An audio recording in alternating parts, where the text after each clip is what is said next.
Buenos días, queridos míos, ¿cómo estáis? Me alegro yo también. En este breve vídeo vamos a ver de manera clara y espero sencilla un apartado importantísimo de Marx, que será el primero de los vídeos sobre su teoría, y aquí analizaremos la dimensión del hombre y en concreto el hombre relacionado con el trabajo. Veremos cómo para Marx el trabajo es la esencia del hombre. Vamos allá.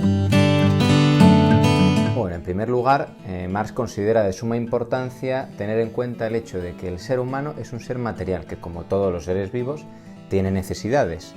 Y esas necesidades las puede resolver gracias a la naturaleza. Pero para poder extraer de la naturaleza aquello que nos puede resolver o saciar esas necesidades, tendremos que trabajar. No nos viene gratis, hace falta el trabajo.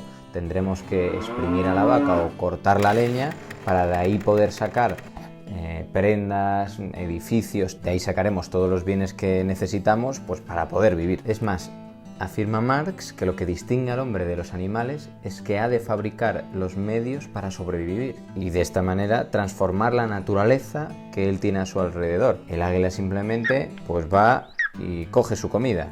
El hombre, para elaborar su comida, necesita trabajo. ¿Qué conclusión llega Marx con esto? Que la esencia del hombre es el trabajo, es lo que le define. De hecho, para ilustrar esto podemos utilizar un ejemplo que no utiliza Marx, pero que es muy gráfico.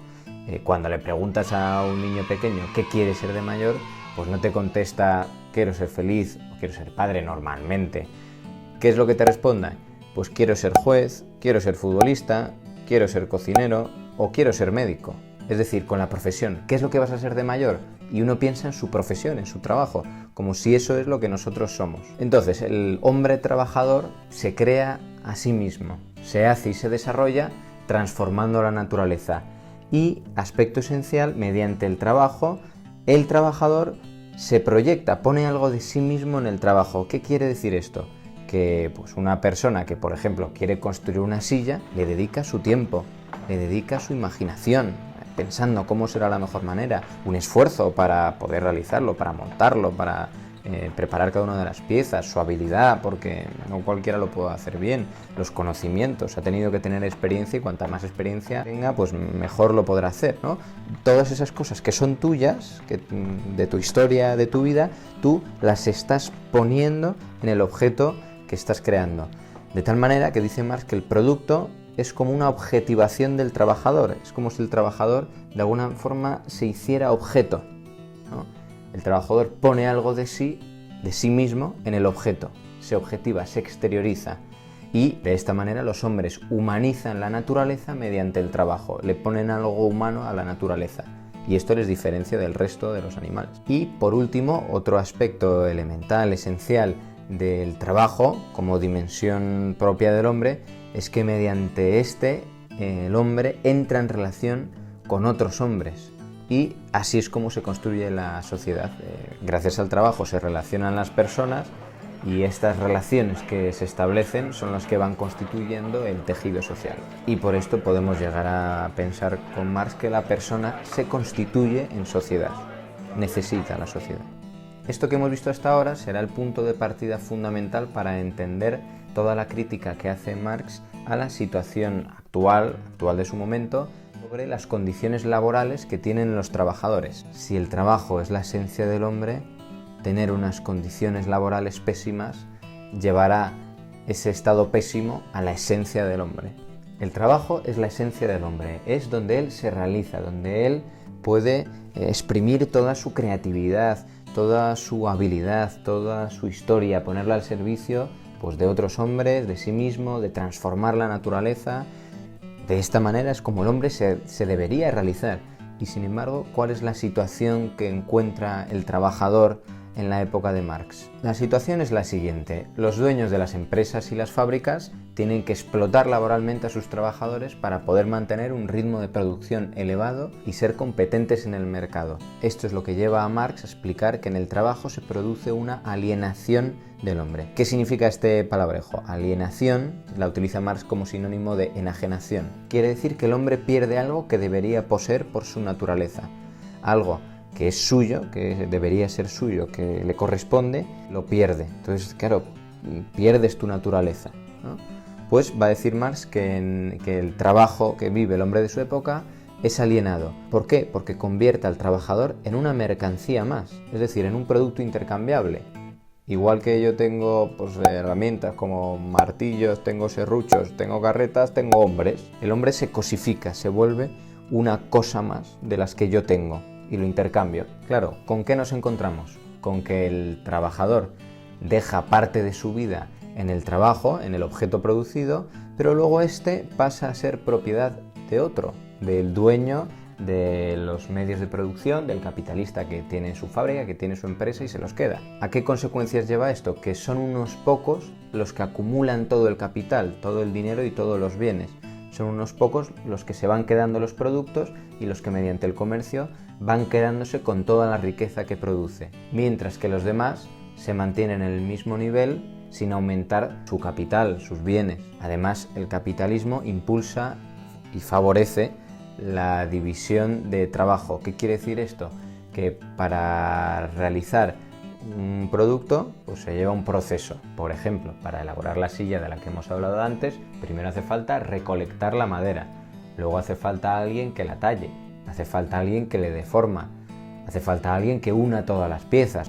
Es un proceso que tiene distintas fases. Bueno, pues la división del trabajo consiste en separar todas esas fases y repartirla entre los distintos trabajadores. Cada uno se especializa en una parte del proceso y se dedica exclusivamente a ella. Por ejemplo, yo me dedico solo a cortar árboles y eso es lo único que hago. Yo me dedico solo a juntar las patas. Yo me dedico solo a poner el respaldos. ¿Qué conlleva esta forma de trabajar? Pues imaginaos que uno está toda la jornada laboral haciendo exactamente lo mismo, como si fuera una máquina. Y para más INRI todavía, este trabajo se lleva a cabo en condiciones indignas. Horarios muy amplios, salarios mínimos, riesgos laborales, explotación infantil, explotación de las mujeres. Tal y como lo describe Marx, el hombre se ve rebajado en lo espiritual y en lo corporal a la condición de máquina. Y por lo tanto, el trabajador no se realiza en su trabajo. Hay múltiples textos de Marx que explican esto. Podemos fijarnos en dos breves líneas de un párrafo de sus manuscritos de Economía y Filosofía, donde Marx explica precisamente esto, ¿no? Cómo el trabajador, el obrero, con las condiciones que tienes, no se siente satisfecho en su trabajo, sino que es infeliz. ¿Y en qué se puede ver esto? Pues en que tan pronto como no existe una coacción física o de cualquier otro tipo, se huye del trabajo como de la peste. Esto es muy interesante. ¿Para cuántos de nosotros trabajar es algo así? Pensad en estudiar, o pensar en vuestros padres o amigos, o en vosotros mismos si trabajáis. ¿Quién puede decir que hace un trabajo con gusto y se realiza en su trabajo? Para que veáis que esta crítica que hace Marx podríamos repensárnosla para hoy en día. Para entender mejor esta situación, os voy a poner una escena de una conocida película de Charles Chaplin que se llama Tiempos Modernos, donde refleja la vida de un trabajador en una fábrica como las que estamos describiendo ahora. Es posterior, pero bueno, nos sirve perfectamente de ejemplo.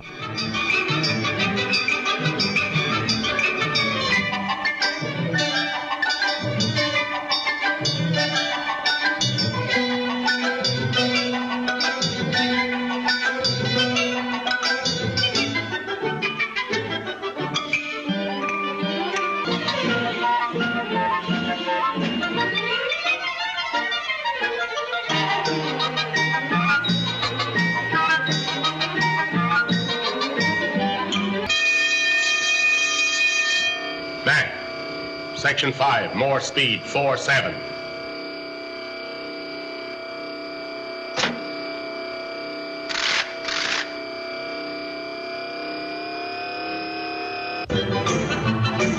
Relief man passing, relief man passing.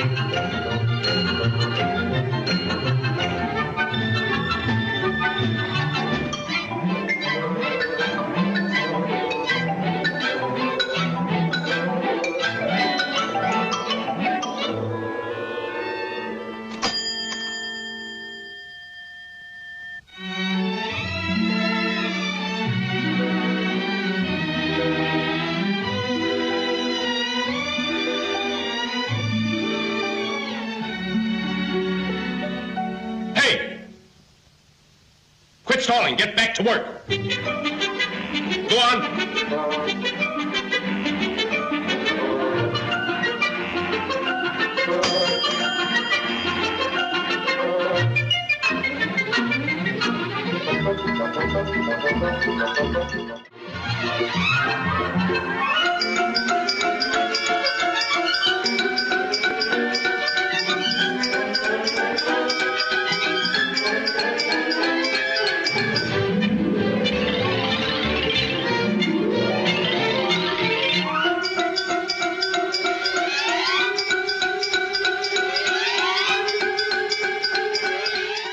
Yo creo que con esta escena se entiende perfectamente. Se ve al obrero que realiza una actividad repetitiva, constante, en la que él no tiene que aportar nada más que como si fuera una máquina más de las que hay allí en la empresa. Se ve además cómo tienen contabilizado el tiempo para dejar de trabajar, ir al baño rápidamente y volver, el tiempo para comer. Bueno, condiciones realmente terribles. Y vamos concluyendo este vídeo. ¿Quién será para Marx el culpable de esta situación? Pues claramente, sin lugar a dudas, el sistema de producción capitalista. Simplemente por cómo está pensado, por cómo funciona, necesariamente lleva a estas condiciones laborales y esta situación del obrero de constante alienación, es decir, de perderse a sí mismo y no poder realizarse con su propia actividad. Esta situación no puede seguir, hay que cambiarla, pero la única manera de cambiar esta condición de alienación económica que sufren los trabajadores es cambiar por completo el sistema capitalista por otro sistema. No hay que hacer algunas reformas, no, dice Marx, hay que cambiarlo de raíz, arrancarlo y poner otro. Claro, la única forma de llevar a cabo esta tarea con éxito es hacer una revolución. Ahora bien, esta revolución no puede ser movida exclusivamente por el sentimiento. No puede ser que solo se mueva a las clases obreras o que se haga una revuelta violenta y ya está. No, para poder instaurar una nueva forma de gobierno que realmente sea eficaz y pueda sustituir eficazmente al sistema capitalista, es necesario entender las leyes de la historia, cómo funciona esta, para poder saber cuál será el sistema que mejor pueda garantizar la justicia y la igualdad de todas las clases sociales, de tal manera que en el fondo lo que se consiga sea eliminar la distinción de clases sociales. Por eso Marx va a dedicar esfuerzos ingentes a lo largo de toda su vida por entender la historia, por entender cómo funciona y releerla en clave económica. Esta relectura que él hace es conocida como materialismo histórico, pero esto ya lo dejamos para el siguiente vídeo. Espero que se haya entendido, que haya sido claro y que os haya gustado.